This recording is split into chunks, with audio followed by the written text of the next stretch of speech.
oftentimes people will be frustrated with a content moderation decision that is actually quite consistent with the rules that have been set. They just don't like the rules.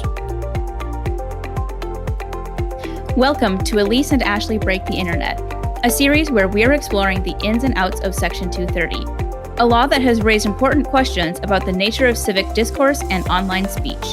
I'm Ellysse Dick, Research Fellow at the Information Technology and Innovation Foundation. We are a tech policy think tank based in Washington, D.C. And I'm Ashley Johnson. I'm a research analyst covering internet policy at ITIF. In this episode, we'll be examining proposed legislation to amend Section 230 of the Communications Decency Act that aims to prevent online platforms from censoring certain political viewpoints, as well as other proposed reforms. Joining us, we have Klon Kitchen, Senior Fellow at the American Enterprise Institute. Klon was previously director of the Heritage Foundation's Center for Technology and Policy and authored the Heritage Foundation's Section 230 reform proposal, Section 230, Mend It, Don't End It. Welcome to the podcast, Klon. I'm happy to be here. So, Klon, this past year has shown everyone, not just policy wonks like us, just how tough it is to get content moderation right. What do you see as the greatest challenges companies face when it comes to user-generated content, and how well are they addressing these issues? That's the question of the hour.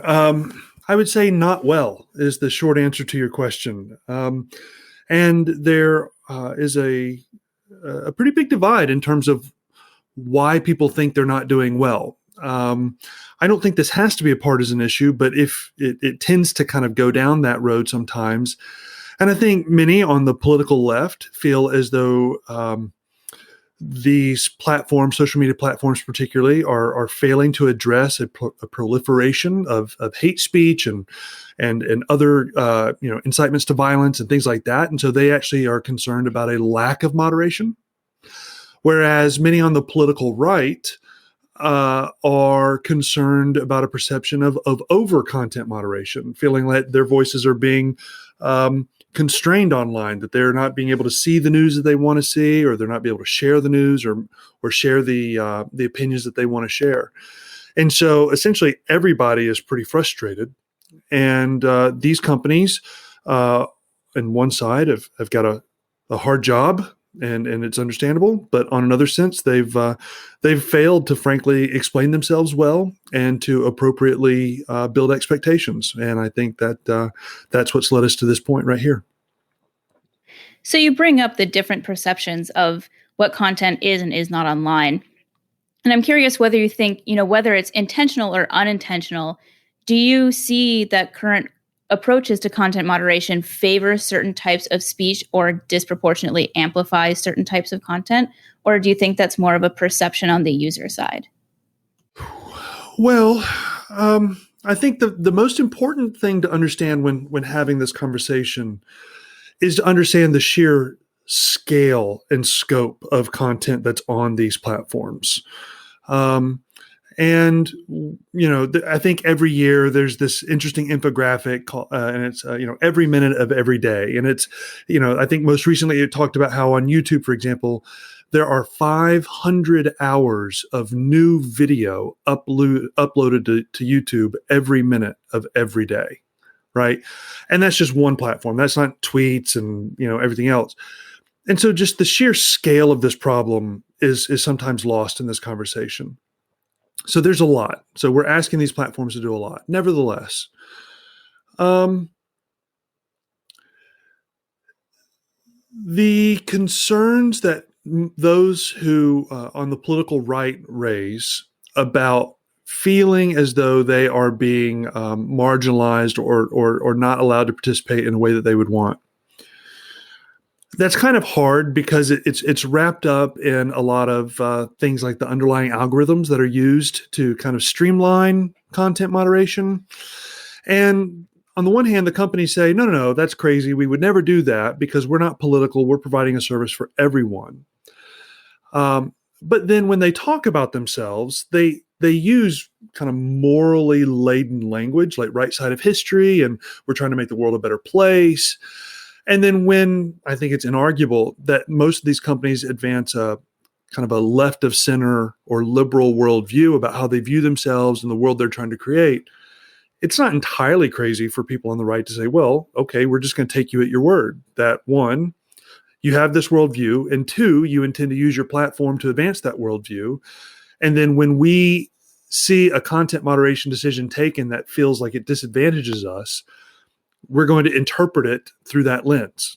So that's not crazy. I don't think, however, that that it's quite that crystal clear. And I don't think the platforms have helped themselves any, because what often is the case is a confusion, one, about expectation. So often people on both sides of the aisle will talk about a First Amendment standard online, or they'll decry censorship. Well, the problem with that is that First Amendment and censorship apply to the government, not private sector entities. And so that's a little bit of a category mistake, I think. But then two, oftentimes people will be frustrated with a content moderation decision that is actually quite consistent with the rules that have been set. They just don't like the rules, right? So they think, hey, you shouldn't take me down. I should be able to say X.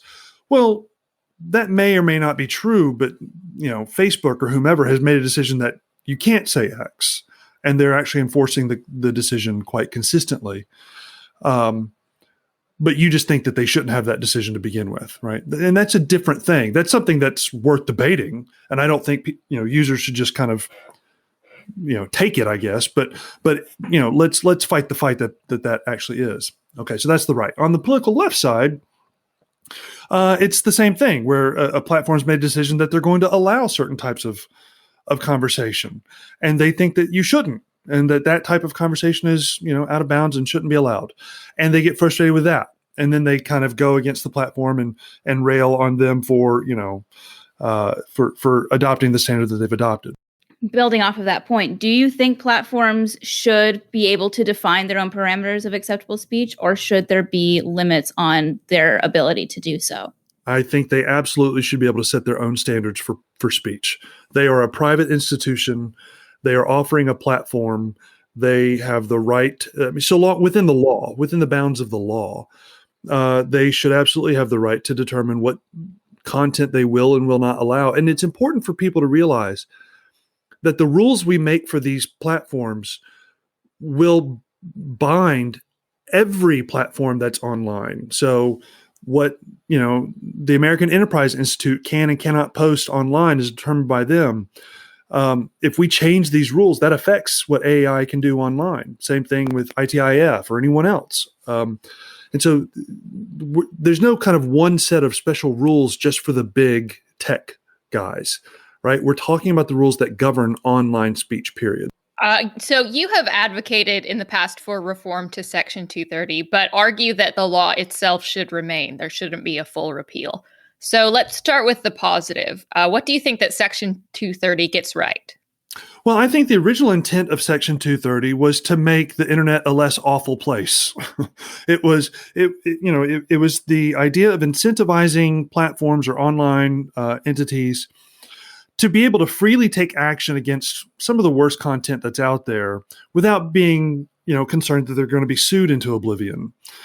I think that's still a good policy goal. I think that we want online platforms to have the freedom to police content like pornography or sexual child exploitation or online harassment or all kinds of other things aggressively and freely.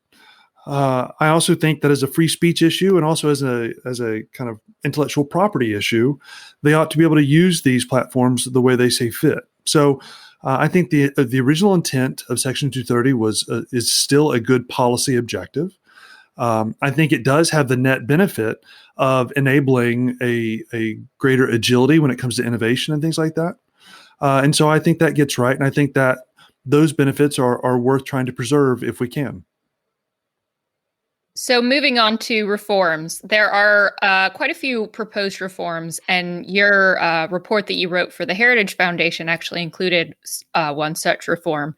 that would change or clarify the language in Section 230C2, which shields online services from liability when they act in good faith to remove content that is obscene, lewd, lascivious, filthy, excessively violent, harassing, or otherwise objectionable. So why does this provision need further clarification? What problems does it pose for online speech and content moderation in its current form? So there's two parts to that. So the first is what's called the good faith provision, and then the second part is the otherwise objectionable section. I'll take those in turn. Good faith is not. It's a fairly common term in law, and it's I think reasonably understood. But in the case of Section 230, I think some further refinement would be helpful. I take my cue from a recommendation by DOJ, but I don't think that's the only good option. I use that as a point of reference in the paper that I wrote.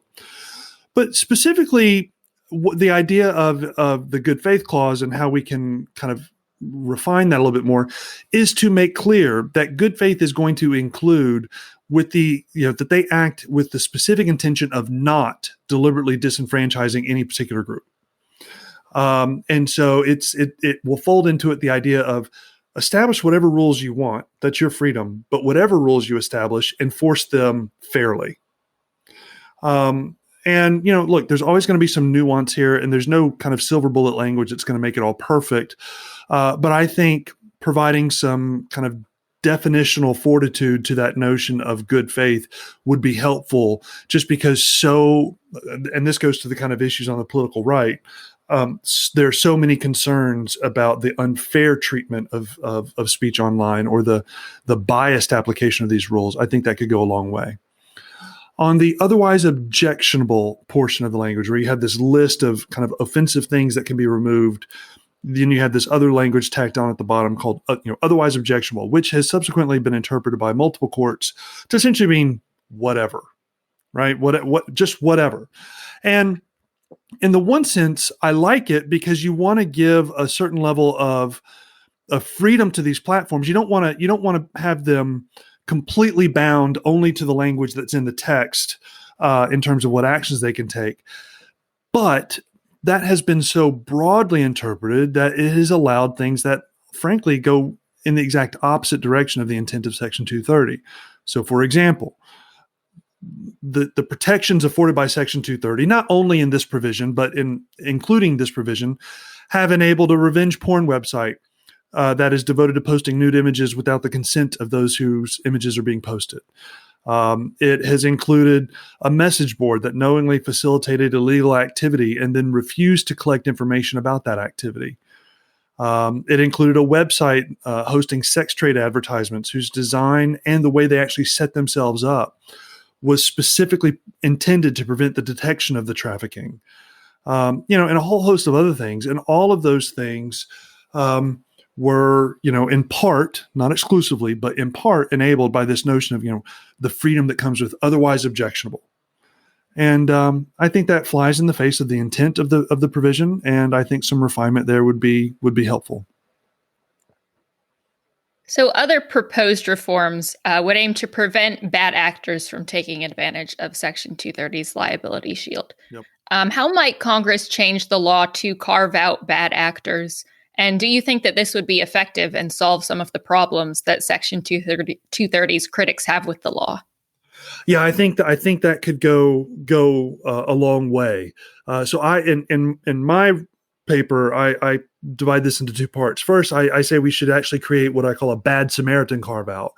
And I simply say that the provision specifically should remove liability protections for any service that acts purposefully with the conscious object to promote, solicit, or facilitate material activity that they know or should know violates federal law, right? So if a company or platform sets themselves up with the express purpose of, or knowingly or should knowingly facilitates illegal activity, well, then there's no way they should have Section 230 protections, right? So if you're, just to make something up, if you're an online provider who's trafficking child pornography, under no circumstances whatsoever, should they receive any kind of protections, or, I mean, that would be a federal crime already, but, something like, the facilitation of drug sales, or there's a whole host of activities that would fall under that.